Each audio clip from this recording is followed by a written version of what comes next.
Name's Jason Ruby, Jasonruby. And how old are you? I'm 30 years old. And how long have you been adventure racing? I've been adventure racing for right about 4 years now. Okay. Have you always been real athletic, or is this kind of a new sport for you? I've always been athletic of some type, whether it was soccer or running or cycling, something. Is adventure racing a new sport for you? You've been doing it a while. I would consider it fairly still a new sport. There's a lot to learn. I've been racing for 4 years, but every race that we do, there's always something to learn. Okay. Let me adjust. Why would you say that you adventure race? I like being able to find my limits, keep pushing myself, always push myself to new limits.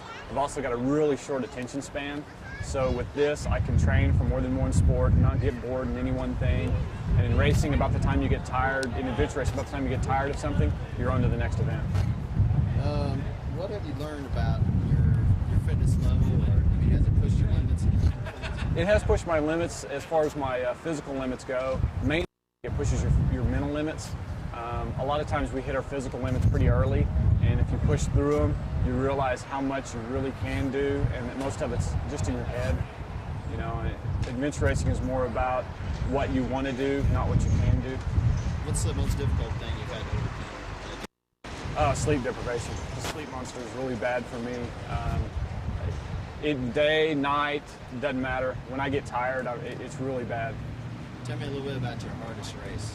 My hardest race would have to be one that we did in Louisiana. Had a lot of distance to it.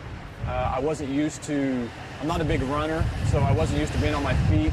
We ended up doing, I'd say, about a 40 to 50 mile hike on loose gravel roads. My ankles and feet were pretty hammered. That's probably the worst race I've done to date. Is there anything in particular you're looking forward to in this race? In this race, I've never raced in Texas. I've never been to this of Texas, so I'm looking forward to racing here. This will be the first time I get to meet two of our teammates. One is my wife. I always look forward to racing with her, but the other two teammates I haven't met yet, so we just met them about an hour ago. All right. Okay, that'll work. All right.